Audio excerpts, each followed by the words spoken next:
because we know that whatever you're believing is what's produced your, created your actions, and now your results are the fruit on the tree, if you will. And so recognizing that, and then in the process, this is really important, is letting go, is being able to learn the process of letting go. As soon as you touch your feet on the floor in the morning, before you get out of bed, say, it's going to be a great day. Those 7 words. And it's the only habit in the entire book that I prescribe. There's only one habit that I say you should do, and it's that one. So if you're listening to this, if you're taking notes or you want to walk away with this as a strategy, it's simply, I am committed to blank, whatever your ideal outcome is. I'm committed to blank, or your ideal effort. I'm committed to blank, no matter what, there is no other option. The second part of the affirmation strategy for me is, why is that deeply meaningful? So I had bullet points. So I am committed to beating cancer and living to be 100 plus years old alongside my family, no matter what, there's no other option, because step 2, the why, I'm committed to be, and I had an affirmation for every member of my family and the world and myself. It said, I'm committed to beating cancer for my wife, for Ursula, because I promised her forever and a day. I'm committed to beating cancer for Halston, my son, because he needs my love, leadership, and guidance. So let's talk about you sing, you dance, you've been on Broadway, you're a parent, you're involved, you're an advisor, you have your own company. How do you manage your time? Gosh, okay. And you do burpees too. I do. I love, it's so efficient. Yeah. And you can do them anywhere, but I love things that are efficient. So it's funny, I have a bit of a personal mantra. Work-life balance just doesn't exist. I'm sorry, it doesn't exist. Nothing I've ever done that I'm proud of have I done when I was being balanced. Yeah. So my mantra is work, sleep, family, friends, fitness, pick 3. And you get a different 3 every day. But say those again. I want people to write them down. Sleep, family, friends, fitness. Mm-hmm. Pick 3. You cannot pick all 5 of those and do them all well. It's just not every possible. single day. Every day. And every day, when I wake up tomorrow, I can pick a different 3, mm-hmm. and the next day a different 3, and the hope is that it balances out over the long run. But you cannot accomplish anything of value if you try to do all 5 of those things in one day. Mm. So I think, for me, when I started to give myself permission to be lopsided, I guess, instead of being balanced, that was when really things started unlocking for me in an incredible way in business. Yeah. What I think about with sharing things in Genius Network is I believe really accomplished entrepreneurs can come up with better ideas sitting by themselves, with a napkin or a notepad than going to most seminars. So if I'm going to share ideas with some of the greatest thinkers, I want to share elegant ideas. And not just how do you solve a problem, but what's one thing that if you solve this one thing solves 100 other problems. Like for instance, sleep is an example. If you're sleep deprived, if you fix sleep, there's like dozens, if not hundreds of other things in your life that will improve. What are some rituals or things that you have done or involved yourself in that just you get so much bang for the buck? Like, is the juice worth the squeeze? Yes. That sort of thing. Like, what are some things that just move the dial? Oh my gosh. So one thing that I started doing a few years ago was I started taking the month of either March or April and trying to dedicate the entire month to putting myself in an uncomfortable situation that I had never done before. Now, again, that's a very, I have the luxury of doing that because I work for myself, because I've made enough money in the past that I can do that. But a few years ago, I started off this by going and living in Tokyo for a month.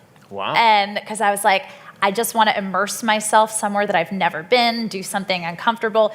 3 years ago, I joined the cast of a Broadway show for a month. That was one of the most incredible experiences of my life. It was the scariest experience, hands down, of my entire life. But I got cast in one of the leading roles in Rock of Ages, an 80s rock musical on Broadway.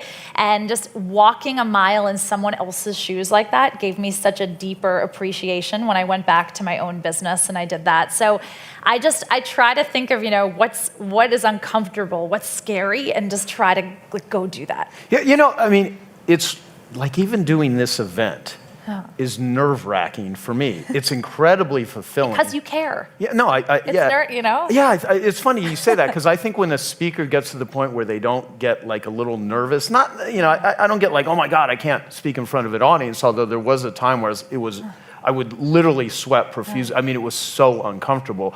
But I heard this saying years ago that which you fear and don't face controls you, but that which you fear and you take steps to face, you can control it, or at least get a lot better with it. So I do put myself into situations that challenge me. The question is when you do it to where it's so stressful. Right. Like there's a difference between Hugh Downs was a friend of mine, and I interviewed him when he was 87 years old, and he said, the difference between stress and distress. Stress will actually build you up and make you better, like working out and stuff. But if you overdo it and you get into a state of distress, and so a lot of entrepreneurs, like you talked about the 5 things, they're trying to do so much. They never choose sleep, or they never choose fitness, and that's not good for anyone either. Right, exactly. So for fear, I mean, I think the entrepreneurial mind is willing to take risks that non-entrepreneurs do not take. How does one increase that stamina, if you have any suggestions for it? And sometimes it might be not trying to push yourself. Sometimes it's just pull back. I mean, I love the idea of go living. I'm sitting there thinking, maybe I should move to Tokyo for a month. That would be like a freak show. It was amazing. And I lived in an area where it was like not touristy at all. So no one looked like me. It was fabulous. I loved it. It was just such a different open mindset. But I think back to your question, how do we build our tolerance for that, is getting used to failing. For me, I feel so lucky that I did so much theater as a young girl, because I got rejected. When you do theater, you get rejected for 10 roles for every role you get cast in. And so even though my mom used to say to me, like, hey, honey, I hope you're not going to do this with your life. She'd be like, you know what, I think it is so awesome that you are doing theater, because at 8 years old, if you could get rejected from a part, pick yourself back up and still have enough faith in yourself to audition for that next one, you can handle anything that business throws at you. Totally. That's great. And so I think for me, when I went into business and entrepreneurship, I already knew how to fail. I already knew I had it in me to pick myself off the floor and still think I was the best person for that part. Yeah. And I think that's half of what entrepreneurship and risk-taking is about. Totally. I mean, there's that cliche, which is, what would you attempt to do if you knew you could not fail? I've had that on computers. I have this little metal thing that has it etched in there. It says, what would you attempt to do if you knew you could not fail? And of course, the way my brain works is business deals. Who would I ask out on a date? What sort of, all that sort of stuff. And it's interesting how much fear, for things that most people are capable of doing, but they don't do because of like rejection or what and so how do you deal with criticism? How do you deal with rejection, which as public as you are? You've heard everything under the sun. So everything. I mean, and also I can't tell you how many brainstorms I sit in where people withhold their best ideas because they're so afraid of even the 3 other people sitting in the room saying that's not a good idea, or squashing it. And so that's why I love the hackathons that we did at Facebook, because people who felt afraid during the day and guarded of their ideas, like suddenly that created a safe space to have wild and crazy ideas. And I think creating those spaces in our lives and in our businesses are really important. For me, the first project that I took on after I left Facebook and started my own company, NBC asked me to do a show on Bravo, a documentary about Silicon Valley startups, follow 6 entrepreneurs, and it got a ton of hype. It was, like really buzzed about in all the tech and media press. And then the show just didn't do well. After the second episode, it got moved to a 3 a.m. time slot, and then it was a marathon at the same time as the Super Bowl. So that's, where a show goes to die. And I thought, oh my gosh, how am I going to pick myself up off the floor from that? That is the first project that I did after leaving Facebook. Like, how am I ever going to have any credibility ever again? And it took me a while to kind of get myself off the floor for that one. But 2 years later, when I put out my children's book, Dot, it was that same executive who called me on the phone and said, you know what? Our first show didn't work. but I liked working with you, and I have a feeling this next one will. And now Dot is in 30 countries, 100 episodes of our animated show, and wow. that wouldn't have happened without that failure. No, see, well, that's the thing. Like what Dan calls it is a strategic byproduct. That if you start pursuing something, things that happen off to the side end up in many cases being more valuable than the original thing you're pursuing. Like Absolutely. if you sign up to run a marathon, what ends up happening is, your goal is to run a marathon. But all these other life changes happen off to the side, like maybe you start eating better, you start sleeping better, you start getting in better physical shape. Right, you plan your time better. Exactly. Yeah. And then all these little things happen. And so my pursuit in life is the strategic byproducts that come out of it. I mean, this group, Genius Network, is really, I want the strategic byproducts of it. You know, for me, I want to change and we've talked about this on our podcast interview, one of my projects is changing the global conversation about how people view and treat addicts with compassion instead of judgment. And I know that I will figure out the best ways to go about doing that within Genius Network. So the strategic byproduct is I can do all this other stuff in the addiction field. I think another thing, though, that you're so good at in so many, is you have to be willing to have people give you advice and then reject it. Like you have to really be able to stay true to who you are, because I know from when I was 2 years old, my biggest dream in life was to sing on Broadway. Like I just knew it from the first moment I could create memories. And when I got to Silicon Valley, all my mentors who I respected told me, like, Randy, stop singing. Don't do anything that is distracting from working here, because you already have it harder than the men as a woman. People already want to say that you don't deserve it. So don't do anything that's going to distract from that. And so for 10 years, I didn't sing a note. I didn't perform. I buried something that was in my soul, basically, to, fit in. And I a few years ago, when I ended up getting cast in the Broadway show, After All, it was like a Pandora's box of my soul opened up, and I realized, what was I doing listening to bad advice all those years to be less interesting, to not, that actually, it has been one of my biggest advantages in business is the theatrical knowledge that I have in that work. So I think also you have to be willing to kind of look great people in the eye who think they're giving you great advice but aren't. Well, yeah, and also, and just even asking, whose life is it anyway? I mean, what am I really trying to do? So many people, even if they get, again, a Dan Sullivan saying is success traps are harder to get out of than failure traps. Yeah. And when you've reached a certain level of success and you're making a lot of money and you have a big company and you may hate it, you may be miserable. It's like we talked about on the on the podcast. I told the story of this crazy guy I learned marketing from, where he had a guy come to one of his seminars that had 56 hardware stores that he owned. And he had not talked to his children in a couple years. He was 60 pounds overweight. He was drinking heavily. He, his cholesterol was through the roof. And his number one goal was to open up his 57th hardware store. Wow. And it's kind of like, at what point do you, at what point is enough? Focus on yourself. Exactly. Yeah. How do you follow what is so damn important to Randy and drop? Because you're in situations where you get, because of who you are, you get thrown opportunities that are amazing all the time. Yeah. So, but you have so many amazing opportunities. You got opportunity indigestion. So I like that. Yeah, and I think a lot of people in this room, that's one of their biggest challenges is not, I need an opportunity. No, I need less of them. I'm buried in opportunities. Yeah. Which ones do we say yes to?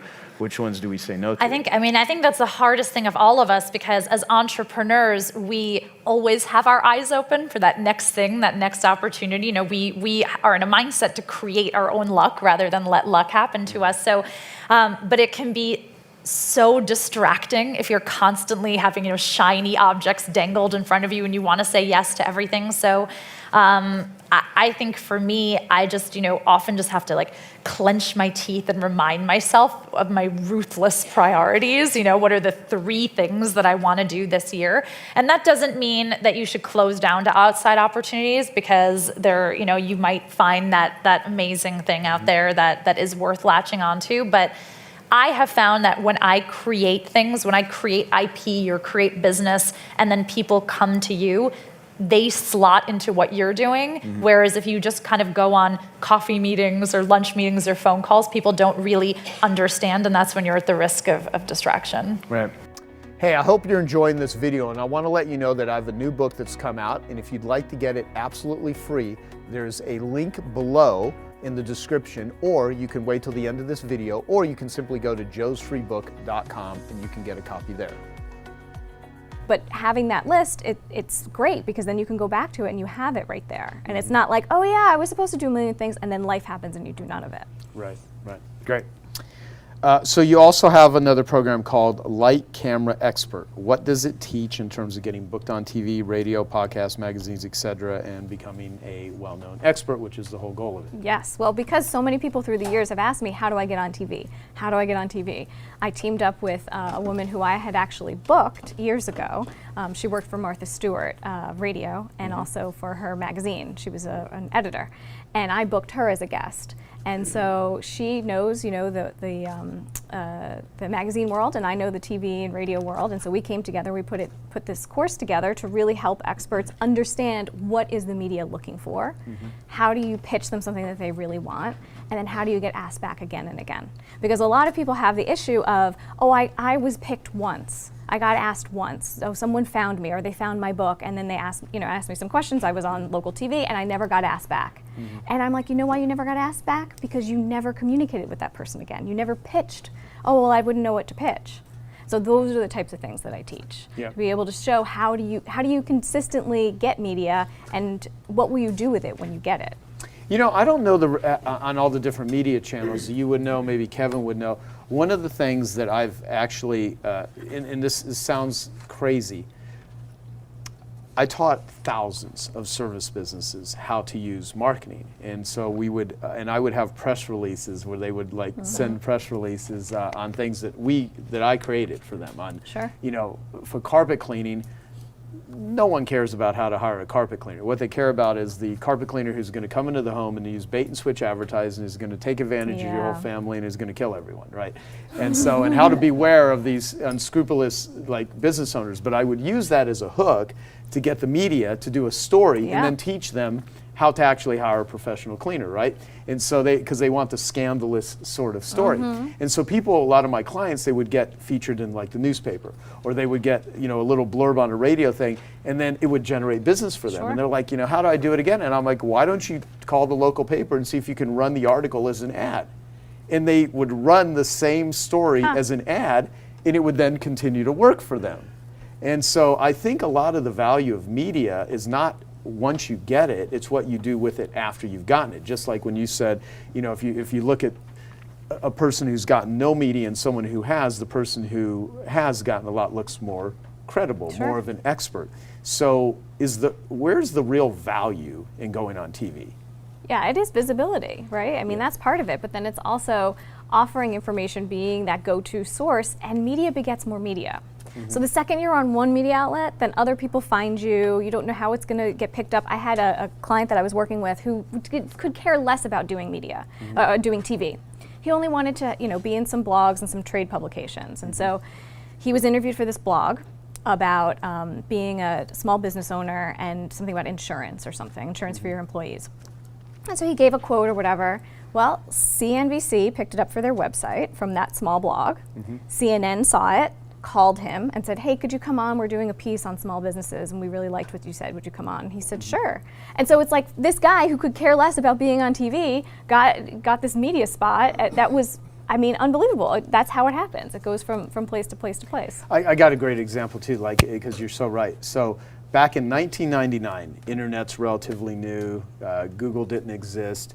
I don't even, at least I don't think so. And so I had been getting these bait and switch stories on teaching people how to avoid getting ripped off by bait and switch carpet cleaners, because I became the most well-known person in the world in the carpet and upholstery cleaning industry. Specific. That's perfect. I would know what to do with you. Yeah. Right. So now it never got me dates or anything, but it was like, but it was really great for selling marketing. Yes. So I kept hitting up like media, you know, and so I get on we first do a filming for ABC's 2020, and we don't get the footage we want. We can't capture it in the right way, but I stay in touch with them, and I get them to reshoot it. And they only had a certain budget to do this, but I got them to agree, so we went to St. Louis for take number 2. I mean, I'm like all day, I'm dressed up. You can watch this on YouTube, by the way. It was like in 1999, I'm on ABC's 2020 with Barbara Walters and at the time the investigative reporter Arnold Diaz, and I'm dressed up like an old man. The guy that did my makeup did the makeup for the movie Boogie Nights. Remember that movie with about Mark? That was a crazy movie. And so I had a ponytail, which we had to hide inside of a hat, and the only hat that we could buy at 7 a.m. in the morning was at Kmart, which was open. So it said, Pope John Paul II comes to St. Louis. And I'm wearing this hat with my ponytail, makeup, and then like, they didn't have technology like iPhones back then, so we're having a camera that's running through these glasses with a camera in the middle of it. So I'm trying to act like this old man with a flannel shirt and everything. And so we end up getting this story. It's viewed by over 20 million people. They get over 200,000 hits to the ABC 2020 website. So what happens is the IICRC, which is this organization called the Institute of Inspection, Cleaning, and Restoration Certification, they had a $175,000 a year PR budget that they had spent for 10 years. So if you do the math, they spent $1,750,000. That one segment that I did got them more phone calls than they had gotten in the entire decade of their $1,750,000 budget. And as soon as I do that, who wants to do a story then? Dateline. Absolutely. Because they compete with them. Totally. And then it does that. So the thing is, if you watch these trends that are going on and you see someone get a story and you go to their competitor and say, this story was just done over here, I can do a better one, then all of a sudden you now have them pitting against each other. It's great, yes, it works. But when you do pitch it to another outlet, it's great to say, hey, look, CNN did it or ABC or whatever, but the new outlet that you're pitching is going to say, I don't want to do the same story as them. They just did it. Why would I want to do that? So you have to be ready with some sort of pitch to say, hey, we could do this. This would be really great if we could do this other thing, or here's something else that would be really interesting. But media begets more media, so absolutely. Perfect. Cool. So if an entrepreneur wants to become a high performer, what are the essential habits? Well, list making, of course, as you know. Yes. I mean, that's. God knows you would be a loser without proper I mean, you list making. can't even, right? I don't know how you would get through your day. But also, I would say, connection. Obviously, you guys are all here in a room of wonderful people who are, all have goals and supporting each other. But it's the same thing for, getting media attention. Just having a group of people or anybody who knows how to do this, who has done it. Because a lot of times, producers, we all talk to each other. So if I have a really great expert and somebody will say in a newsroom, oh, do you have somebody who can talk about financial this or that? Oh, yeah, I have somebody. So having that network of people to be able to say that you're a great expert is really helpful. Well, one thing, it's one thing in the beginning, because I think of, as a marketer, as a business owner, you have to manufacture credibility, especially if someone doesn't know who you are. One of the reasons to go out and pursue media is just to establish, expertise. Absolutely. And so, once you've created some, believability, because I actually, people may take this out of context, but believability is more important than credibility. Because there's some very non-credible people that make a lot of money and some very credible people that are broke. So part of it is not only having credibility, but being able to use it in a way that makes you money and that builds and grows your business. And the thing with creating credibility is, it's one thing to have people say great things about you, but when you can get great people to say great things about you. You talked about it earlier. I want to go a little deeper on it, is how can people ultimately get clear on what they really want in life? And you have 6 steps for getting clarity. So can you kind of go through some of them? Yeah, to me, the first piece of clarity, and it's a really big deal, is again this process of unbelieving, of looking at your life and examining why you believe what you believe, where your beliefs come from, basically. So it's an awareness of where your beliefs come from, examining a little bit about why that is, and then making a conscious choice whether to continue to believe those things or not believe those things. Because we know that whatever you're believing is what's produced your, created your actions, and now your results are the fruit on the tree, if you will. And so recognizing that, and then in the process, this is really important, is letting go, is being able to learn the process of letting go. So I mean, I love when I'm teaching to refer people to books, because books are great. It's a great way to learn in your own environment, right? My environment's usually like a hot tub. And one of the books I love is the Sedona Method, Hal Dwoskin, and he's part of the Transformational Leadership Council. I went through Sedona Method in the early 90s. Amazing, right? Yeah. It's incredible. And when you realize that you can release stuff, and you release shit and shit thoughts and all the stuff that comes out of that, you have so much more clarity to be able to create a vision, which is the next thing. It's the next step is, when you have a clearer view of what you believe, or what you want to believe even, and why you've believed what you have believed, and you make a choice to maybe not believe some or unbelieve some of those things, you get to create a new vision for your life. And any CEO, anybody that's managing or running teams knows that you have to have a big vision, right, that other people can be excited about, But that starts with you. You're not going to enroll anybody else in your vision until you know what your vision is. Exactly, and you got to have one. And I mean, it doesn't need to be perfect, but there's, the fact is, there's so many people. If you don't create your own value system, then you spend your life adopting other people's. And a lot of times, could you repeat that? Yeah, if you don't develop your own value, human happiness comes from developing your own value system, not adopting someone else's. Because and most people, they'll read a book and they'll try to take that author's stuff and make it their own, versus taking it and applying it and developing their own value system with it. And you're not ever you if you don't develop your own philosophy, if you don't apply it to your own life, your own situations, your own desires, and then you end up living someone else's life. Yeah, so it's develop your own value system. I think that's powerful. It is. It's worked well for me. I think about it all the time. What are some of the results you've seen people achieve after utilizing the tools that you basically teach in Pivot? That's really the coolest part of this, is that we've seen people that have created massive money, success in business and things, and that's usually what people say they want. It's the first question, kind of, what would your life be like if you had no worries about money? And then all of a sudden they're happy, they're healthy, they have great relationships, that kind of thing. So they're after the money, and there's nothing wrong with that. But what I've seen is that in addition to people producing wealth, what they've really been able to produce is a more peaceful life, a happier life, a more on-purpose life. The kind of a life where you don't worry about money at all anyway. And it's not because you don't care about it, it's because money flows is a result that flows out of the way you're showing up differently. When you're a purpose-driven person, when your intention is to serve, not to take, money is a fruit that hangs on that tree. The root, it's the roots that create the fruits, and it's the root of that intention to serve and to help others and make the world better, or to relieve pain, or whatever it is that you're going to be able to use your special gifts to add value. Right. That just produces a fruit that's called fulfillment. And I love where Tony Robbins, early on when I started to read and listen to him, he'd say, success without fulfillment feels like failure. Right. And that was me. He was talking directly to me when I was a lawyer.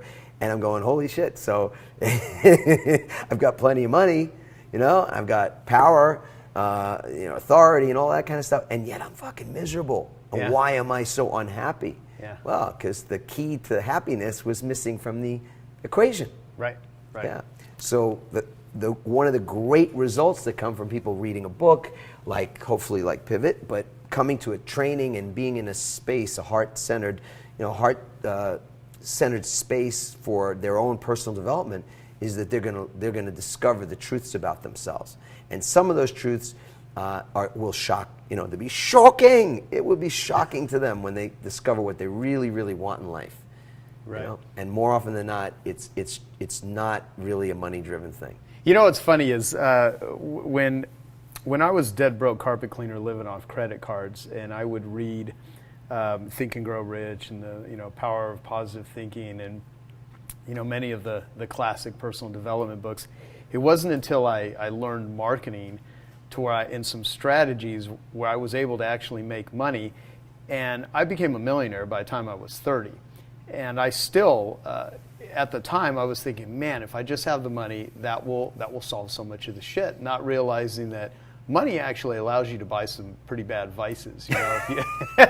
And money's a magnifier, I heard somebody once say. Isn't it true? It is so true. If you're a shit, more money can make you even a bigger shit. Oh, right? yeah. I've seen it happen at so many levels. And so what's interesting, though, and again, I am never a person to poo-poo money. I mean, if you don't have money, you don't have food, you can't get medical care. I mean, and when people say money can't buy happiness, I think they're crazy, because there's a lot of things that make me happy that I can buy with money. However, like Jim Rohn says, you can't hire someone to do your push-ups for you. You know, money's not going to buy you true, peace of mind or relationships. It'll give you access to things, but how you interact with it is a really important thing. So I'm never a person to poo-poo money. Money's really valuable in a certain context. Taken in the wrong way, though, it could lead to a lot of self-destruction. That's what you see happen with lottery winners. You know, 2 years within winning the lottery, they're usually in worse debt than they were before they ever won it. Exactly. And here's one little addition to that, or plus to that, which is that we dive in in our training, we dive into why you want money to begin with. Because if you do truly want a lot more money, often that simple shift in that 5-degree change in your direction has to do with your motivation for money. Right. So when you're, you brought up Jim Rohn, so he's got a great quote on this, which is the bigger the why, the easier the how. Yeah. The how, the dreaded hows, as Mike Dooley would call them, right? That's the problem that stops people, because they're not solid on their why. Yeah. It's just one little thing, but it's a major shift for folks. And see, the reason it's useful from my experience, and I can only speak from my experience, the reason, people say to me all the time, why do you still go to seminars? Why do you read all these books? I mean, because I've read over 1,000 business books. I've got an incredible library. I've been to more events and things than most people that I know. The reason that I do it is not because there's something I haven't yet learned. It's just the whole process to me is kind of like working out. I mean, you don't just go and have a great workout and you're healthy, or you eat one healthy meal and all of a sudden it's handled. It's just part of life. It's just something that I do, and it keeps me in an engaged state. To me, it's just part of a process, and you live that way. And when I live that way, life works better. Yeah. It just does. So it's one of those things that I do. And the thing about money is, when someone is broke and they don't have their financial needs, like they literally can't pay their rent, as an example, or they're deeply in debt, it's very hard for them to say, hey, you're going to get to peace of mind, you're going to do this, you're going to do that. I'll tell you, when I learned from Dan Sullivan that there's 5 different ways you get paid for something, I used to read all these books in the beginning of my career of how much is my time worth per hour, am I spending my time, making, broken down to the minute, how much you want to make. And I would always beat myself up, because I would find myself focusing on activities that didn't always bring in the highest level of money, and some that didn't bring in any money, but they were just interesting to me. But I would always layer this compared to this stuff that I was reading about. Every minute of your working out, day needs to be focused on the return. And it wasn't until my friend Dan Sullivan, shared with me this thing called an opportunity filter, where there's 5 ways you get paid. The first way is reward. You get paid with money. The second is appreciation. Another way you get paid is utilization. People utilize you. Another way you get paid is people refer you. And another way you get paid is it enhances you as a person. And until I actually realized that, for me, whenever I'm working with a person on a project, my number one criteria is, does it enhance me? Second, do people utilize me? I mean, I do not like giving advice, especially proven business strategies, to someone that says they want them, could transform their business with them, and they don't use it. Don't throw your pearls to swine. Exactly. It's the Emerson quote, you ask for a new idea when you haven't used the first one that I gave you. So when people don't utilize it, the third is, people appreciate me. The fourth, do they refer me? And fifth, do they pay me? So I like getting paid. I do want money. However, that's only one way of getting rewarded. And so I go into my life now saying, okay, is this person is this person ELF, easy, lucrative, and fun, or are they half, hard, annoying, lame, and frustrating? So you can have an ELF business or a half business. And I really think about stuff that way. And I'll tell you, operating that way brings me a hell of a lot of peace of mind, and it keeps me out of a lot of success traps. Because when people get successful, success traps are harder to get out of than failure traps. Because when you're down and out, and all you have to do is go up, you literally... You can try anything. Exactly. But when you have like built a business or a career, let's say where you're good at it and you're making money, but it's draining the life force out of you, it's actually hard to give that shit up. It's really hard because you're not even you're not even aware of it. So that's why getting perspectives from the outside. That's why I'm always saying, read a book. Read this book. It will change your perspective. It will give you strategies, and it's all in the more that you're into personal development, love it or hate it, and certainly there's a lot of shit out there. There's a ton of people that are pontificating nonsense. And there's some posers for sure. Yeah. However, the more you do this, the more you know this works for me and this doesn't, because some things work for some people and don't work for others. But the point is, it is a journey. So let me ask you, I'm rambling here. I just don't think there's any limit to it. So like you said, I'm a lifelong learner and constantly reading, and it really is because there's I believe that to be a great teacher, which, as we said, to learn something is to teach something. So here's the circular nature of this, right? In order to be a great teacher, you must be a great student. And the day you stop being a great student, you stop being a great teacher. So then you stop learning what's the essential tools to keep evolving. So you just basically kind of shrivel up and die at that point or something. Or you start to suck more than you were. There's a lot of authors that I know and a lot of speakers that when they were hungry and they were first starting out, I think were far better than they are once they got the ego, once they've got the fame, once they got the notoriety. The ones that I admire the most, I've done a whole podcast episode with Dan Kennedy, who I've worked with for many, many years, the grumpy marketer. And Dan, we would talk about when you're first starting out in your career, you get paid for what you do. And hopefully your what is good. Like whatever you put out into the world, it creates value for other people, it's good. And if you do a really good job at what you put out there, then you become a who. And then you start getting paid for who you are. So a lot of people that become famous, they spend more time whoing than they do whatting. And when you become a who, but your what that you're putting out there is still incredibly valuable, or preferably keeps getting better and better and better. That's why a guy like my friend Tony Robbins, we're both friends with Tony. He has had incredible longevity because that freaking guy just works his ass off. He puts really good stuff out tireless. There. And so, he's just, he's Tony. And so the thing is, part of it is, I really look at who's the what and then who's the who. And if you actually get to the point where you start resting on your laurels because you've gotten some, waves on wind in your favor, that's the time to actually even look at, okay, let's make sure I'm doubling up here. Because I actually think life is you're on track and then you get thrown off track and then you kind of move yourself back on track. But some people, they've got momentum and then they just because I'll look at a lot of my clients when their business was really working well and they were kicking ass and taking names. And then they'll start getting into some messes. And if you simply ask them some questions, kind of what you said earlier, Socratic selling is way more valuable than layering on all kinds of benefits. Simply ask people questions. If you actually inquire into people, well, what were you doing when life was working well for you? And they'll tell you. And what do you do? What are you not doing that you used to? What I've learned being in this business is a lot of times we're just a glorified reminder service. No kidding. You just have to remind. There's some humility right there. Yeah, you just remind people you used to do this and you stopped and there are no gurus. I don't even I don't know if it's not offensive to me, but the word is just an interesting word to me. Oh yeah, I don't like because I can't imagine me, even thinking to myself that way. No, because it's almost like there you go. I know something. I know that. Right. And I think that's at least one nail in the coffin when you think you know something. Exactly. So let me ask you this: why is it so important? You know what? I couldn't wait for you to ask that actually. 'Cause to me, this is the way you start.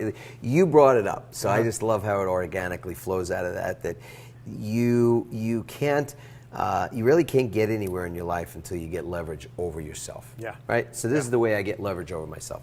I start my day with 3 steps. So the first step is I wake up. And That is a good one. Isn't that a good one? And it's funny because I'll ask people in an audience, I say, how many of you woke up today? You know, and then you get people raise their hand, and then people that haven't woken up yet, you know, Right. or didn't raise their hand. I'm like, so just think about that for a second. You know, we're in a process of waking up, and on a deeper level, to me, why I do what I do now versus being, you know, in the business of law, is that I get to help people to wake up, wake themselves up to their true self. So it's physical, but there's also a metaphor involved. So I say, you woke up, and is that a good thing? And people say, yeah, of course it's a good thing. I say, well, let me ask you this. Take a deep breath right now. So take a deep breath and let it, you know, release it, right? And you go, at this very moment as you took that conscious breath, you intentionally took a deep breath, are there not people all around this beautiful planet of ours taking their very last breath? You know?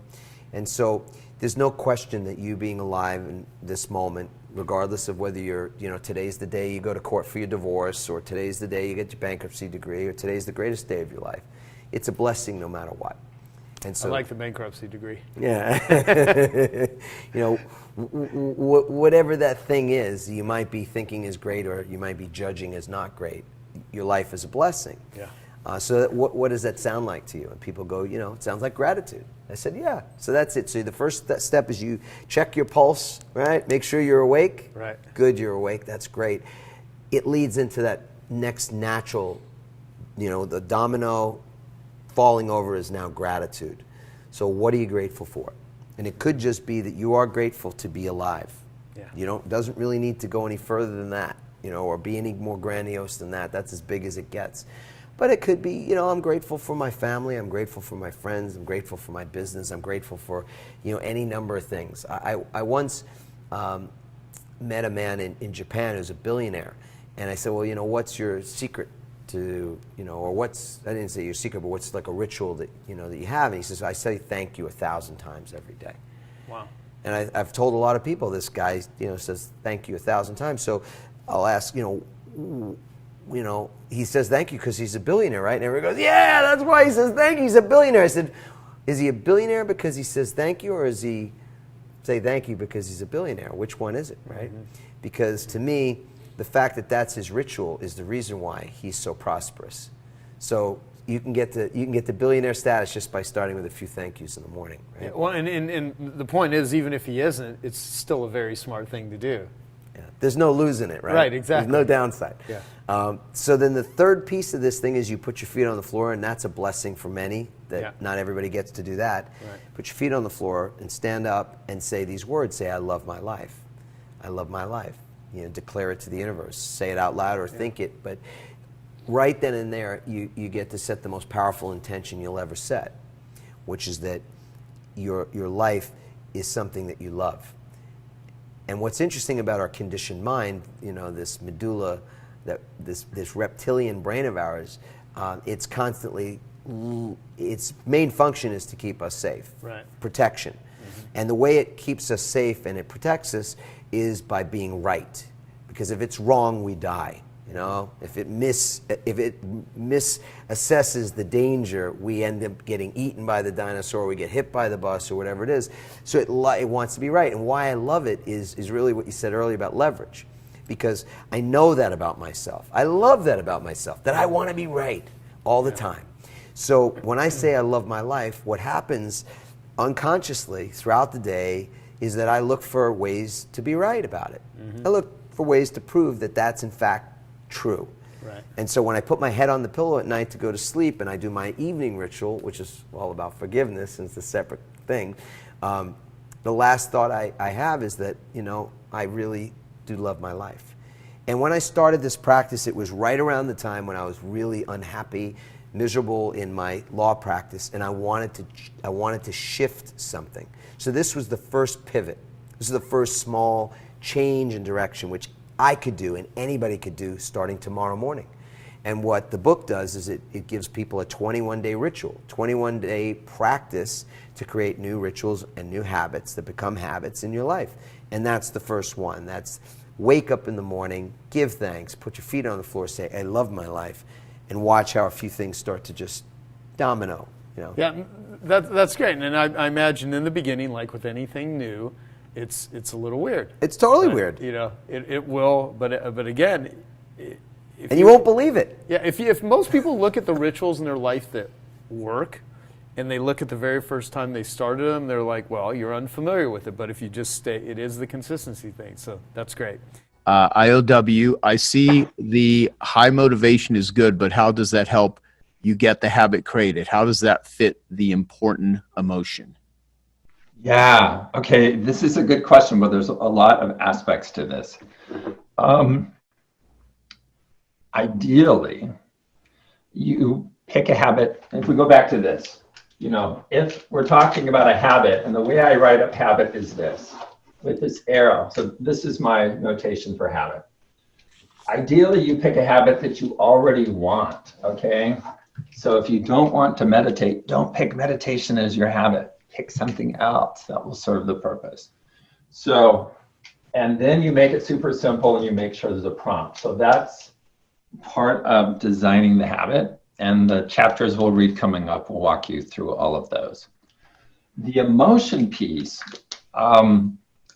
is not part of the behavior model, because the behavior model is for every behavior. So when you get down to this, then this is where the emotion matters. And it's the emotional experience you have.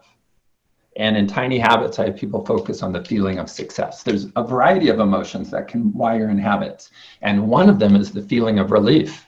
The lifting of anxiety can wire in a habit. But that's very hard to hack.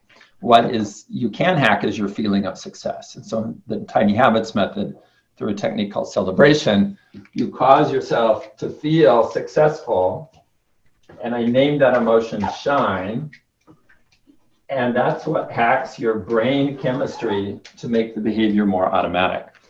So yes, there's the behavior model, but then when we're designing for habits, you've got to wire it in to make it automatic. You've got to be really fast. You deliberately hack your emotions and cause yourself to feel an emotion. Now, some new habits the emotion will come right with it. Let's say there's an app that just makes you so happy. And the first time you use it, it makes you so happy. Well, then you don't have to hack your emotion. It happened naturally. And many products and services that you love, the first time you tried it, it gave you a feeling of success. And that's why that product that's why you became engaged with that company or that product. And so in the boot camp, so this is written to everyday people to help change their behaviors, but then there's a boot camp I do for professionals creating products and services. And I have a model for engagement, like what creates engagement. And one of the keys is the first time somebody uses your product or service, they got to feel successful. They got to feel like you've given them a superpower. And that matches to every example I can think of a product or service that has engaged people. I mean, there's a pattern to it, but the feeling of success, especially in the first use, is really, really important.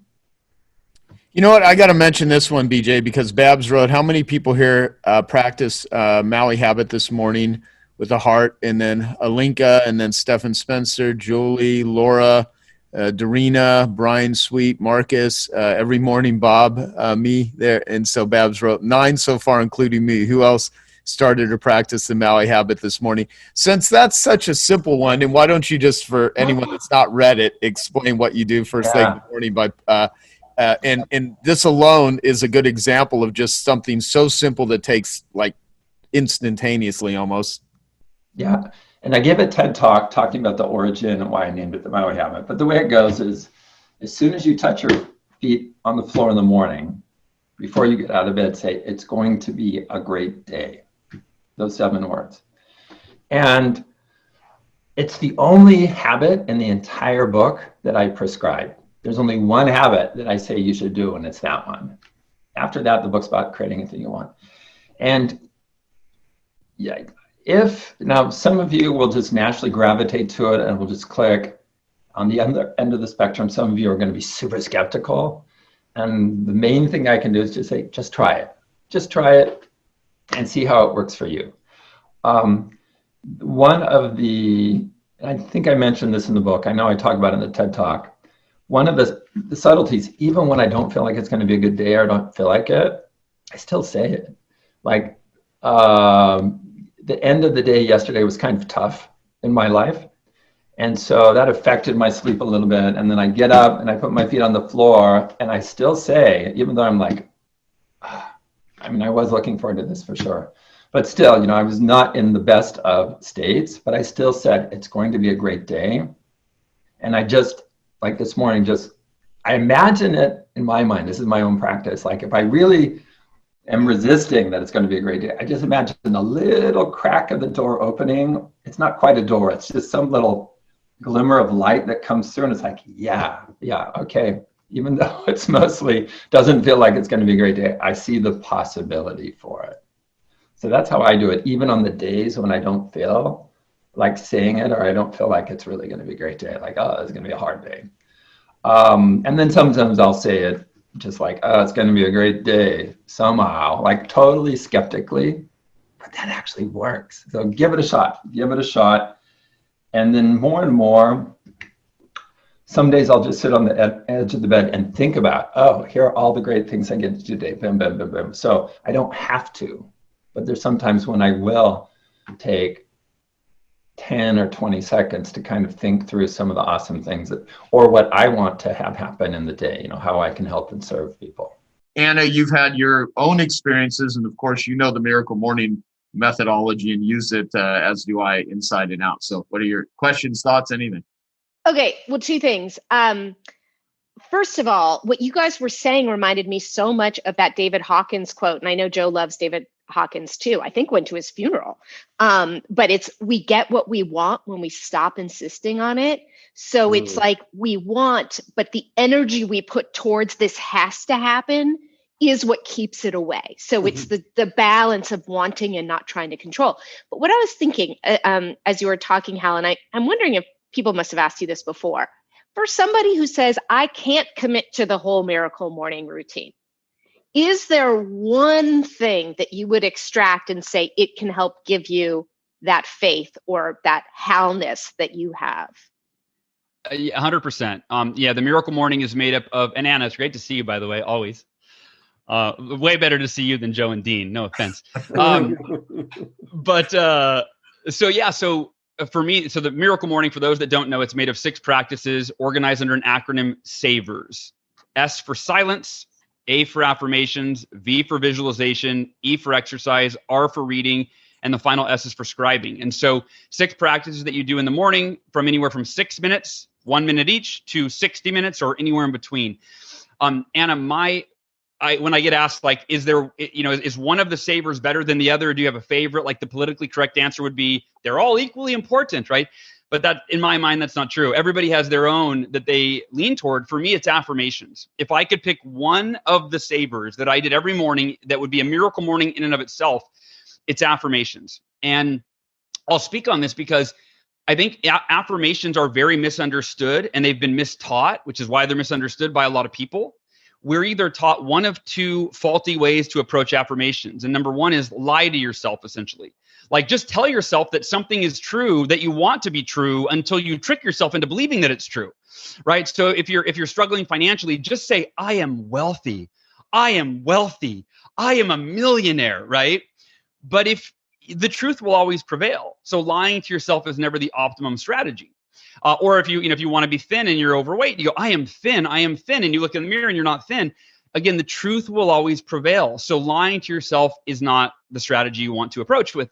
The second problem is using this flowery passive language in the form of an affirmation that promises a magical result despite your effort. So for example, we've all heard something like this: I am a money magnet.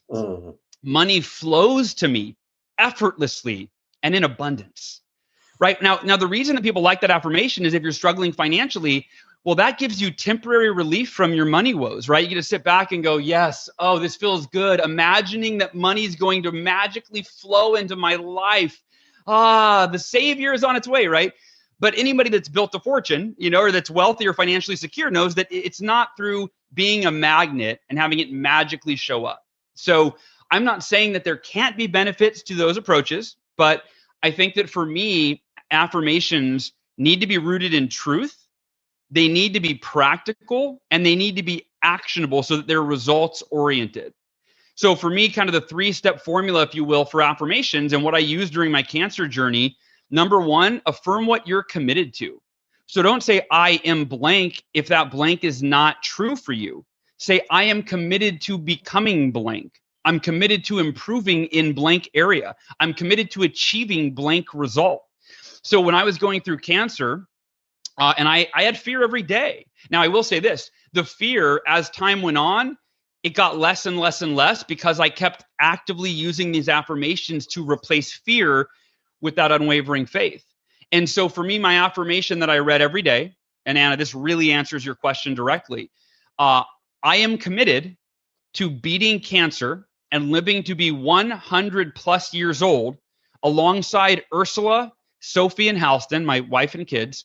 No matter what, there is no other option. So if you're listening to this, if you're taking notes or you want to walk away with this as a strategy, it's simply, I am committed to blank, whatever your ideal outcome is. I'm committed to blank, or your ideal effort. I'm committed to blank. No matter what, there is no other option. The second part of the affirmation strategy for me is, why is that deeply meaningful? So I had bullet points. So I am committed to beating cancer and living to be 100 plus years old alongside my family. No matter what, there's no other option, because step 2, the why, I'm committed to be, and I had an affirmation for every member of my family and the world and myself. It said, I'm committed to beating cancer for my wife, for Ursula, because I promised her forever and a day. I'm committed to beating cancer for Halston, my son, because he needs my love, leadership, and guidance. I'm committed to beating cancer for my daughter, Sophie, because she needs her daddy's love and affection and belief and support. I'm committed to beating cancer for my dad because he gave up everything to save my life. I'm committed to beating cancer for my mom because she doesn't deserve to lose another child. I'm committed to beating cancer for myself because I deserve to live a long, healthy life. And last but not least, I'm committed to beating cancer for the rest of the people in the world, the countless people in the world who are themselves battling some form of physical or mental challenge and don't have the same resources that I do, and they desperately need my love, leadership, and support. And if you look at that, the other day I was interviewed by Dave Asprey, Genius Network member, and Dave Asprey, he paused me, he said, Hal, I want you to note, he goes, I don't know if you're aware of this, but all of your whys, every single one of your whys except for one, was for other people. And I had never made that distinction. But when you've got a list of compelling whys as to the reason you're committed to do whatever it takes to achieve your result, to support the people in your life that matter the most, that fuels you to do whatever it takes. And then last but not least, the third step is what specific actions will you take and when? So your affirmations should include all 3 of those, right? What you're committed to, why it's meaningful to you, why it's crucial, why it's important, why it's a must, however you want to word that. And then number 3, which specific actions you'll take and when. And now you're affirming something every day that aligns your subconscious mind, your conscious thinking, and your actual behaviors to be in alignment with committing the results that you're committed to in your life. I'm going to talk to you a little bit about athletes, because everybody in this room is an athlete in a certain way, shape, or form within their business. You're a superstar. You're a rock star. You're the guy or the gal that's doing it and doing it in an interesting way and getting it done. Okay? Now I'm getting calls from major sports teams because that is the new advantage. You know, everybody heard about Moneyball, right? Way back when, where they were looking at different ways to increase productivity through their ball players. Now it's becoming sleep. The Jets actually, believe it or not, hired sleep specialists to work with their team. There are actually a lot of areas. I'm only going to go over 3 different areas today where we see a change based on athletes and their sleep. No sleep equals no learning. Okay? It's actually sleep after an event, a lesson, or a game is the most important sleep that an athlete can get. Here's why. Because remember REM sleep? It solidifies that neuroscience. It actually makes those neurons work together in order for you to remember and learn from your training session. The same will hold true in every single one of your businesses. If you are having a training session, whether you're training people who are buying your products or you're training your staff, if they don't have a good night's rest afterwards, if you go way on into the night till 11, 12, 1 o'clock in the morning and they're not getting the sleep they need, they're not going to be able to make those memories to learn from those mistakes, to be able to understand what the next thing is that they're supposed to do. It's pretty impressive. Solidifying knowledge requires both REM and deep sleep. It's not just about REM anymore, it's also about deep sleep. The first aspect, which happens during deep sleep, is basically a rehearsal. So during deep sleep, your mind is kind of going over what you've learned and stripping out some of the bad stuff, and then REM sleep is moving information from your short term to your long term. And that's where it gets really effective. And that's where you can then organize your information and recall it in a way, shape, and form that can be advantageous to you. Slower reaction time, that's kind of obvious, right? If I'm tired, I don't really react as well. Pretty interesting, when you take a look at people who've done an all-nighter, their reaction time triples. Not in a good way, in a bad way, okay? And so one of the things we're seeing with a lot of athletes is that, in fact, the sleepier they are. So for example, if you're on a Major League Baseball team, okay, and you have, 162 games a year or something like that, these guys and gals, are on the road constantly, right? How are they sleeping? Where are they sleeping? How much sleep are they getting, right? Another big factor, when you're in a series, right now we're in the middle of the World Series, right? So what's happening? Back to back to back to back games. Well, if somebody is playing in an area that isn't in their time zone, now you compile jet lag on top of lack of sleep. And now you're trying to tell these people that they've got to perform at the top of their level at the most important game of the season. How is that going to work out for them? It's probably not going to work out as well as they would have imagined. Low testosterone comes from lack of sleep, right? So what does that mean? Just 1 week after sleeping 5 hours, a man's testosterone level drops as if he's aged 11 years. 11 years, okay? So if I'm going to get 5 hours of sleep a night, I'm 46 years old, I'm going to have the level of testosterone of a 57-year-old. Nothing against 57-year-olds in here, but I'd like my testosterone to stay at age 46 as long as I can keep it there. Okay? But testosterone has a massive factor when it comes to athletic performance, but it also has a very big factor in terms of aggression, in terms of connection, in terms of cognition. So when we're starting to think about where is our energy coming from, I know somebody was talking about energy before, testosterone has a lot to do with it. And testosterone, by the way, is not just a male thing, it's also a female thing. Women have certain levels of testosterone as well. Believe it or not, estrogen is actually a bigger energy factor than testosterone. We can talk about that too. How does it affect performance? In many, many different ways. Sleep deprivation and poor quality sleep affect muscle memory.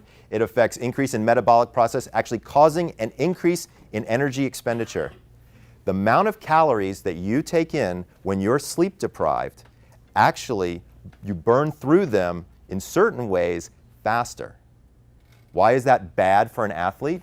They run out of fuel, okay? In the middle of a game, in the middle of whatever. Because they're sleep deprived, their whole metabolic system isn't working well. That's for the elite athlete.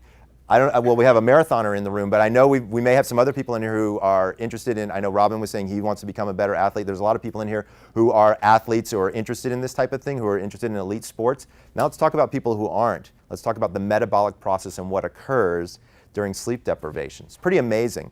So one of the things that happens is your cortisol level jacks up. That means your appetite increases.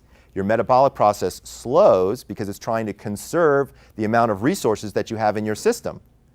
High appetite, low metabolism. Two other things happen that are very, very interesting. Your hormone levels change. Ghrelin, which is your go hormone that tells you to go eat, actually increases.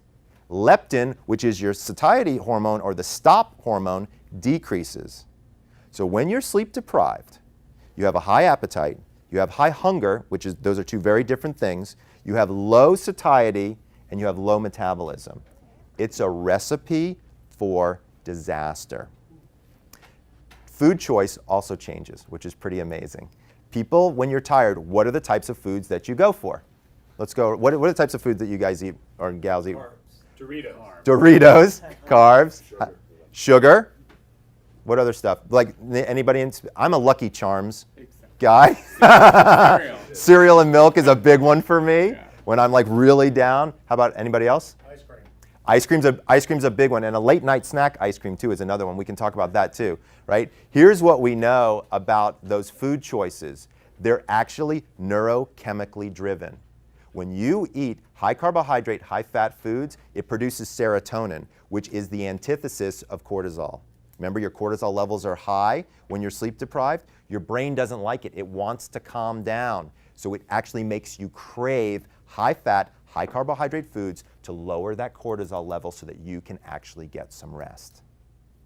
It's not your fault that you want to have ice cream and cereal and all those good things in the middle of the night. Your brain is telling you that you're so sleep deprived, it's got to slow down, and that's how your brain does it. It craves those foods. Again, during REM sleep, the body reaches peak testosterone levels. Less REM equals less testosterone. REM sleep promotes protein synthesis, building muscle mass, again, for the athletes in the room. And sleep deprivation, low sleep quality, and jet lag are some of the key factors to what happens to these people. Great story. A good friend of mine who's also a sleep specialist works with the Boston Bruins. Anybody in here a hockey fan? Okay, so we got some guy, got a big hockey fan back there. All right, so really interesting situation. The night before, and this was in 2011, the night before the day before Game 7 of the 2011 Stanley Cup, he got a call from the head trainer at the Bruins. And what was happening was the day of the game, the day 7, they had a scheduled practice for 10:30. And what the sleep specialist said was, cancel the practice. And he's like, are you kidding me? Cancel the practice? Like, it's Game 7 of the Stanley Cup. Like, this is it. We've got to get there. And he's like, That's actually because they were playing in, I think it was Vancouver.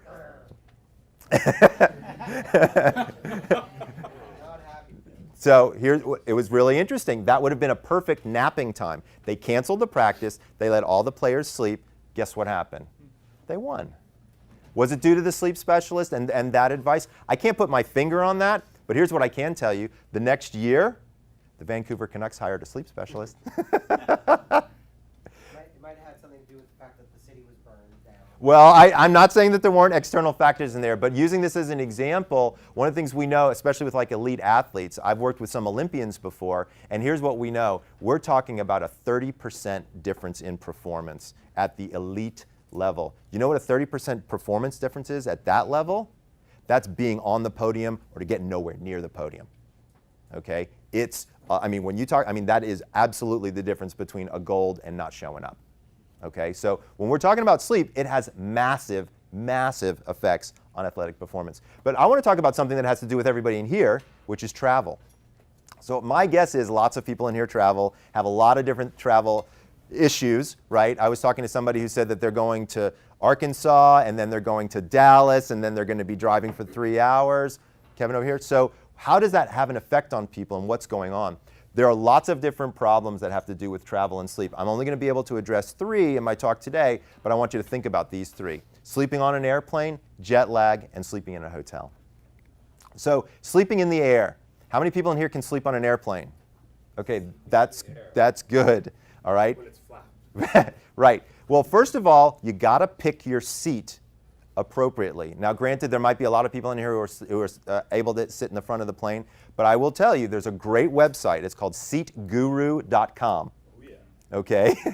And it rocks. You can punch in your flight. It will tell you the type of plane that you're going to be flying on. It'll tell you what the best seats are on the plane and what the worst seats are on the plane as far as comfort is concerned. I found this site like 10 years ago, and it has been my godsend. Because if you don't get upgraded or you haven't bought that first class ticket and you are in that part of the airplane, you want to know what seats are going to be good for you.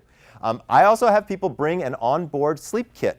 What does that mean? Eye shades, earplugs, maybe some music, or even a cervical pillow or some type of pillow is absolutely going to be helpful. Okay? The biggest deterrents for sleep are light and sound. All right? Interestingly, if you actually stay in the middle of the fuselage, it's actually less turbulent than on the ends, because where the wings are, the stability of the structure itself actually makes it a smoother area to fly in. What's that? In the center, right, in the center, right around the wings, although it can be the noisiest because that's where the engines are. That's where the earplugs come in. By the way, if you're going to get earplugs, you want them noise level rated at 32 or below. Noise level rated, NLR. The reason for that is it drowns out a tremendous amount of noise, but you can still hear the smoke alarm in your house. So it's good, fire and sleep don't mix. So one of the things we want, this is a tough crowd. My jokes are going nowhere. Holy cow. 32 or 34? 32. Or below. Or below. Yeah, is what you're kind of looking for there. How low is too low? Well, I let people, I don't like people personally to go below 28 because then you're really not getting a whole lot out of the earplug itself. And most people don't know that you don't actually hear only through your ear. You actually hear through your ear, but also through your jaw, because sound is a matter wave. And so, your ear is actually like a funnel, and the wave kind of comes in and then goes into the canal. But you also feel all of those waves across your jaw, and so your brain interprets that vibration in a very specific way. So by putting 32 earplugs in your ear, you will dampen the decibels, but you won't get rid of them altogether. There are some people out there who actually have a little strip that they'll put across their jaw, and it will actually help deaden sound even more. So for example, if you have a lot of, I know it's crazy, isn't it? If you have a lot of noise in your bedroom or you're in a hotel or something like that, have an earplug, but then you can actually take a washcloth or something like that and put it right here across your face, and it will actually make it sound quieter. I'm giving away all my tricks, Joe. This is Seat Guru, and so here's what you do is you actually put in your airlines, and it'll tell you good seat, be aware, poor seat, where there's a power port, where's the galley, where's the lavatory, things like that. It's actually really critical information. I gave it to my admin, and when she makes my flight arrangements, she always knows, plug it into Seat Guru, see what's going on. It's a pretty great site. Jet lag. This can be a major issue, especially for international travel. The big thing to remember here is east is least and west is best. Okay? It's much easier to go from New York to LA because all I'm going to ask your body to do is stay up a little bit later. But if you're going from LA to New York and I tell you you got to go to bed at 7 o'clock tonight, that's not an easy task. Right? So direction of travel has a lot to do with it. Flight scheduling has a lot to do with it. You can actually use melatonin and light therapy to reset or realign your biological clock very, very quickly. So I worked with a Saudi Arabian princess who was in LA and had to go to Saudi. And she wanted to be able to get off of her plane and be able to attend the functions that she needed to be able to attend. So I actually created a jet lag schedule for her. This is what I do for a lot of my patients, like Fortune 100 CEOs and people like that who come through the door and they're like, Michael, I got to go to China, I got to have 3 meetings, I got to get back on an airplane, I got to come to New York, I got to go do this there. So when you start to look at the advantages that you can have by being able to sleep appropriately in all of that 24 to 48 hour space, it becomes quite interesting. So with her, sleep is in the purple, and in the yellow, we used caffeine and light therapy. So what is light therapy? So remember, melatonin is the vampire hormone. It is not produced in the presence of light. It only comes out in darkness. So you can actually use light therapy, and you can go on Amazon. There's a light box called the Go Light, or the Go Light by Philips.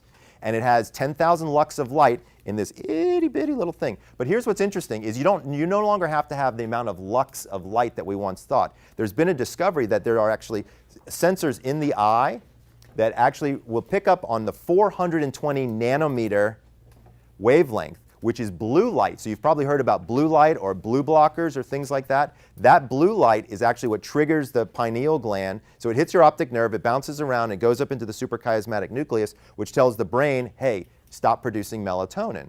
So this light box is all blue light. It's literally like having 5 of those bullet coffees in a morning. So for example, if you wake up and you're in a different time zone, or even if you wake up and you're in your current time zone and you're starting to feel sluggish and you're not feeling too good, go outside, get 15 minutes of sunlight, or get one of these light boxes. Put it on your desk, give yourself 20 minutes of exposure to it. It's literally like drinking 2 or 3 cups of coffee. It will wake you up and you will feel fantastic. It's called the Go Light, G-O-L-I-T-E. It's by Philips. I think they're like $150 or so. Can you use your iPad with an app to do that? Well, here's the problem: is that these have actually very special LEDs. But an interesting question that I've been asked many times is, do iPads and do phones have an effect on people at night? And the thing is now, the answer is yes. We've now discovered that the light that's coming from these devices at night, going into the optic nerve, it tells your brain that it's morning, right? And that can be an issue. There's actually now something called a sleep shield that you can get. I think it's like $6 that you can lay, and it's a filter that goes across the iPad, and it won't allow this to happen anymore. I actually work with a company now where I have light bulbs in my bedroom that have filtered out the blue light, and light bulbs in my bathroom that have only blue light. So I can read or I can do whatever I want to do at night, and it won't affect my ability to produce melatonin and fall asleep. And then in the morning when I wake up, I can actually turn on these special lights in my bathroom, and it helps wake me up. So with the princess, what we did, which was pretty interesting, was here was her flight. So I had her first flight, I had her actually taking melatonin. So on the top, you'll see that it was 7 p.m., her time. In Germany, which was her first layover, it was 5 a.m., and in Saudi, it was 6 a.m., okay, but in a whole previous, the next day. So what we actually had her do was F1 is her first flight, right? So this was her normal sleep schedule. I had her going to bed at midnight, getting up at around 6, and then having the light therapy with caffeine. Then she went a whole day and came back, went to bed at midnight, got up at 5, because I'm starting to push her backwards towards what would be an appropriate sleep schedule, light therapy, caffeine. Then I have her go take a nap on the airplane. We're going to talk about naps in a second with a little bit of melatonin. Then, if you notice, she sleeps for that 3.5 to 4 hours, and then she is up from what would be midnight her time all the way to 2 p.m. the next day. All right? So I built up all the sleep deprivation in her over that course of time so that when she hit Saudi, she took a melatonin, her biological clock had already started to shift, and she was off and running. What you can't see on the slide is at the very end there, when the 11 and 12 p.m. LA time, which is really 9 and 10 p.m. Saudi time, she was also using light therapy and caffeine again. So when I called her to say, you know, how did it work? She said, I walked off the airplane, I went home, I went to bed, I woke up the next day, and I had absolutely no jet lag. Right? So it was pretty amazing when you see these types of situations. Now, obviously, she had a little bit of a different situation because it was her airplane, so she could say when it took off and when it left and where it landed and things like that. But I work with people all the time to be able to develop these types of schedules. By the way, the appropriate dosage of melatonin is between 0.5 and 1 milligram. Okay? Yeah, 95% of the melatonin that's commercially available today is in an overdosage format. All right? And I'm not a big fan of melatonin unless we're talking about jet lag. Okay? Melatonin is a hormone. Most people don't know that. It's a hormone. Okay? You wouldn't go to the local health food store and buy testosterone or estrogen, right? But people are going to the local health food store or vitamin place, and what are they doing? They're buying melatonin all the time. And it's anywhere from 3 to 6 to 10 times the recommended dosage. Melatonin, by the way, is by prescription only in Europe, which is pretty interesting. And at high dosages, it's a contraceptive. Yes, at high dosages, melatonin is a contraceptive. So here's where the real problem comes in. When parents can't get their kids to sleep, they don't want to give them a sleeping pill, so what do? They go to the health food store and they give them melatonin. I can't think of anything worse for a young female reproductive system than adding a hormone that can be a contraceptive. We have no idea what the effects are going to be long term. Is it only for girls? Primarily for girls, but I would tell you, I wouldn't have melatonin used in anybody under the age of 18, period. I wouldn't give it to my son, I'll put it to you that way. How do you choose the right hotel when you get there? Pretty interesting. First of all, are you in the flight, if you're near the airport, are you in a flight path? What is the last flight in or out? Do they have a sleep program? I was fortunate enough to work with Crowne Plaza Hotels, and I created a Sleep Advantage program. So we actually had them do different things. We had housekeeping at certain hours, quiet zones. Is there a club or bar that makes noise? Do they have soundproofing? Do they have vacationers or family members around? Can you choose your room? Okay? You want to be able to have that opportunity to be able to choose your room. How do you choose the right room? A couple of things. Face the west, because remember the sun rises in the east and sets in the west. Avoid elevators, stairs, vending machines, kind of obvious. Corner rooms are always more quiet. Always upgrade.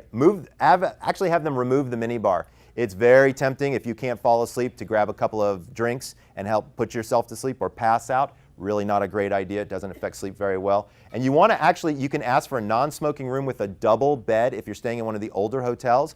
Most hotels don't switch out their mattresses very often. Double beds, the structural integrity of the mattress actually lasts longer because there's not as much of a dip. When you're lying in a king-size bed, the structural integrity of the mattress itself starts to go because there's not any support. But with a double bed, you actually get a better night's rest on a double bed. What's the very best thing to do? Walk up to the desk clerk and say, what is the best room in the hotel that is currently available, and hand them a $20 bill.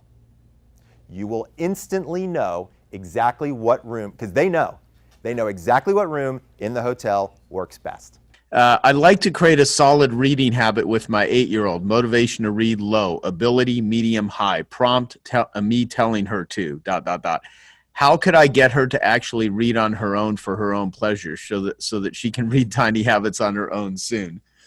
What I would focus on first, so I've not solved this problem in my own life, but I'm looking at other patterns to answer this and try to give you a good answer, is certainly create a solid reading habit. Find, the prompt or the anchor. Don't have it be like, hey, honey, let's read. Like, find a spot in your day. What does it come after in the day that you and your child can rely on all the time? Like, after we start the dishwasher, after lunch dishes, or after we feed the dog, we will sit down and read one sentence in a book. Okay, it's not like even a page, it's like one sentence. Then if we want to go further, we can. And if we don't, we just close the book and say, good for us. That's our habit. All we do is read one sentence.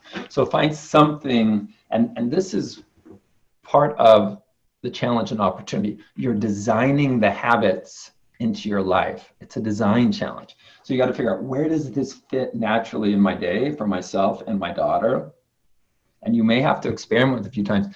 And you might, depending on your daughter's disposition and your relationship, you might say, hey, we got to solve a mystery here. We need to figure out, where does reading one sentence together of a book, not BJ's book, but a fun book for kids, where does that fit? Let's think about it, and let's try things, and let's see if we can find the answer. So I would certainly start with a parent-child reading habit, and then hopefully that translates to a lifelong love of reading habit for the child.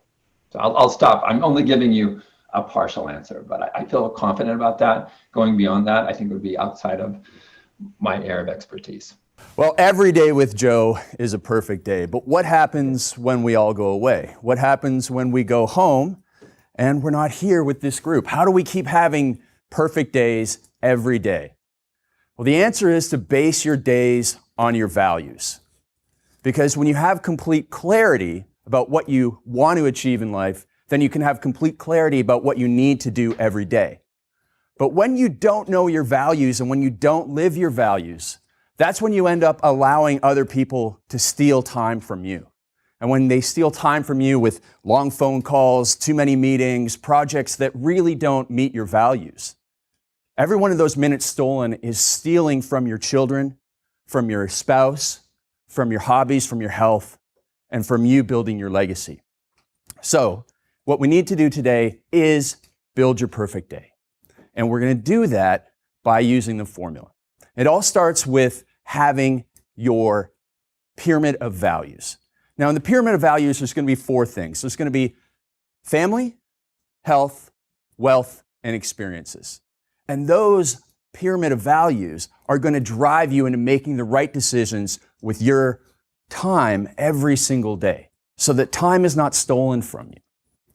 So we're going to go through some worksheets that I have for us, but I'm going to read you my answers first before we hand those out. So the one thing that I'm going to ask you is, in 20 years from now, what would you regret not doing or achieving? And then you're going to answer that in relation to the 4 values: family, health, wealth, and experiences. So for me, in 20 years from now, what would I regret having not achieved? For my family, it's not having a family, and it would be to not have let my mother have a grandkid. So right now she has a step grandson, but she doesn't have a grandson from my sister or from myself. And so that is something that I know I have to work on. That is my number 1 priority in life. And right now my mother is 75 years old. She's got great energy, But in 10 years from now, when she starts to slow down a little bit, if she doesn't have that grandkid, she's not going to be able to give that energy that she has right now and today. And so that is something that I'm focusing on every day. For me, for my health, it's living long and vigorously. Now, some people might be getting back into health. Some people might have more advanced health goals. It might be marathon running, or might be something like that, some type of competition. Your values are going to be your values. They're not going to be the same as mine. But that's my health value. For wealth, it's not a number. For me, it's being debt-free, for being financially free. But for some people, it might be having a business that is sold for a certain dollar figure. It might be having a certain number in the bank. It is your value. Whatever it is, you need to be as clear and concise as possible. And then finally, experiences. What are the experiences that you would regret not having achieved in 20 years from now? For me, when I was younger, I was lucky. I did a lot of these bucket list things, and now they no longer bring me that fulfillment. For me right now, it's to write 3 books that make a big impact. So I believe I've already written 1, but I want to write 2 more. So those are my 4 value answers. In 20 years from now, I need to make sure that I have built my family, that I've lived and made the right habit choices so that I can live long and vigorously, that I always want to have that feeling of freedom with my wealth, and that I continue to focus my days on writing my 3 books. And so these 4 values make it really easy for me to design my day. And that's what I'm going to help you do now. So Eunice, we can pass out the forms now, and everyone is going to be able to work through these sheets with me as we go from our values down to designing your perfect day. Because what happens is, first world problem, the biggest first world problem is comparison syndrome. So we see other people doing things, and we think, oh, look at them, they have more success than us. They must be doing something that's working for them. And so we go and we see the grass is greener on the other side, and we chase these shiny objects. And when we do that, it actually brings a lot of stress into our lives because we're doing what other people value, and it takes us away from our values. And when we are away from our values, it brings a lot of stress into our life. And so what we're going to have at the end of going through this worksheet is an epiphany. We're going to have that epiphany moment that's going to allow us to make the decisions that we're able to follow our perfect day and not be stressed and not want to do anything else. So we're going to open it up to page 2. And I want you to take a couple of minutes right now and answer, in 20 years from now, what would you regret not doing or achieving for each of the 4 values in the pyramid? Family, health, wealth, and experiences. And over on page 3, you see my answers. I want you to be as clear and concise and specific as possible.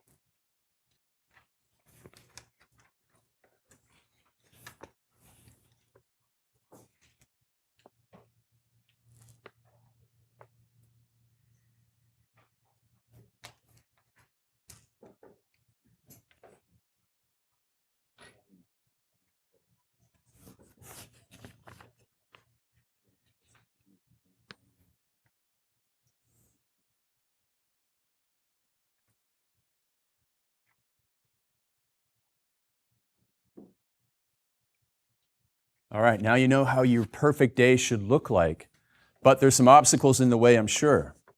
So on page 5, we are going to destroy those obstacles. And the way to do that is to come up with 2 solutions for every obstacle in the way of you having a perfect morning, a perfect afternoon, a perfect evening, and a perfect bedtime. Because the philosophy that I have is for any obstacle in the way of your life, as long as you have a plan A and plan B, you'll be able to overcome those obstacles. So for example, on page 6, in the morning, classic obstacle, hitting snooze and getting behind. Well, plan A could be that you place the alarm across the room, or that you get one of those Philips light alarms that naturally adds light to the room to wake you up. Or plan B, you could hire a personal trainer that you have to train with 4 days a week and pay for the sessions 3 months in advance. Now, nobody in here wants to waste the money, and that'll get you out of bed. So come up with the solutions to overcoming your obstacle in the morning, whether it is getting out the door on time or getting the kids out the door on time. In the afternoon, a classic obstacle is that the team member emergencies come to us, right? Everybody has deadlines and fires that we have to put out for them.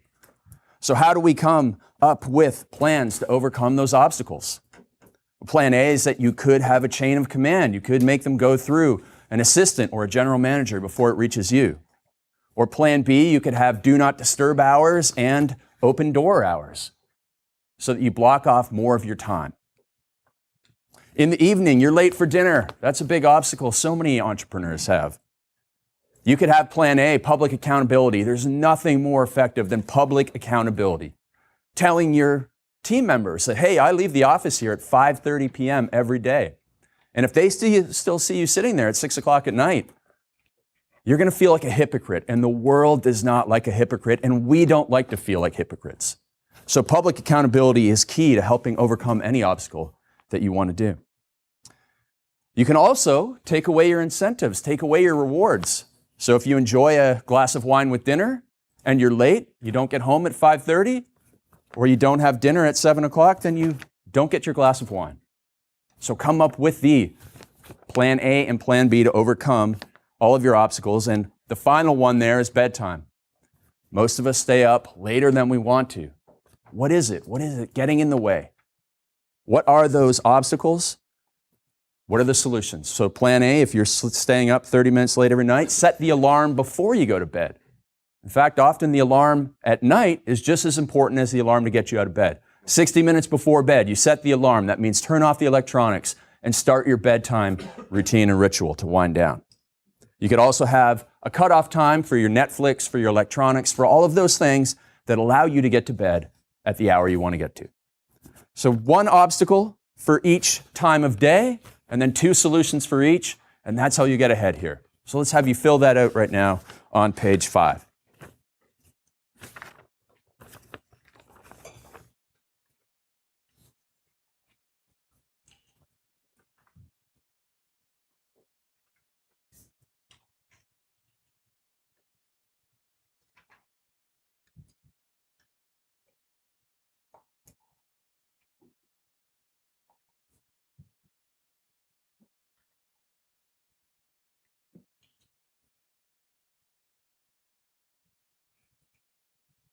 All right, and now the best time, the best part of it all. We get to put all of that together and build out your perfect day. So if we skip to the last page, page 8, taking into account my values, family is the most important thing to me, living long and vigorously, making sure that I'm going to build in exercise and good nutrition into my day, and then the experiences. Writing the books is so important to me, and so that allows me to build this day. Yes, I wake up early. I start writing at 4 o'clock. I write my first 1,500 words before 5 o'clock, meditation, exercise, walk the dog, breakfast time, maybe a little bit more writing in. I've got this scheduled out, time blocks, hour by hour. In the afternoon, I'm all written out, and so that's when I do podcasts or videos. And then I end the day relatively early, around 4 o'clock, walk the dog again, family time, dinner time, and early bedtime.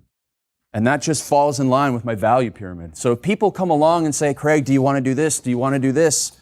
I'm able to run that through my values pyramid and say, no, it just doesn't take me towards my big goals and dreams. So knowing yours, I want you to go and fill out what your perfect day should look like. That's going to allow you to have big accomplishments every single day and move you towards those big goals and dreams.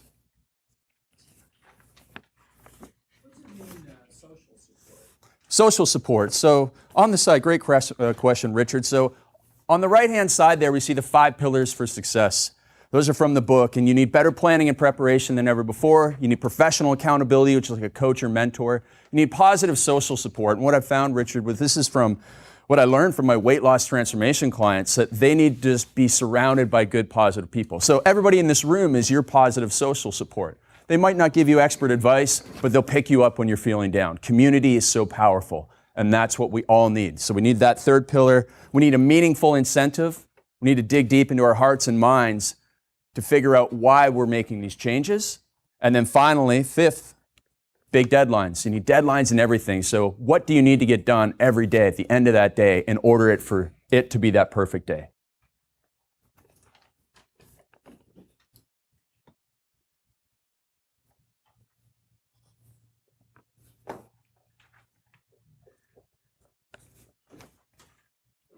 All right, so time is up. Did everybody come and build a nice, perfect day there? Something that was based on their values so that they're having a better day now than what they may have been following in the past, where people were able to come and steal time from you?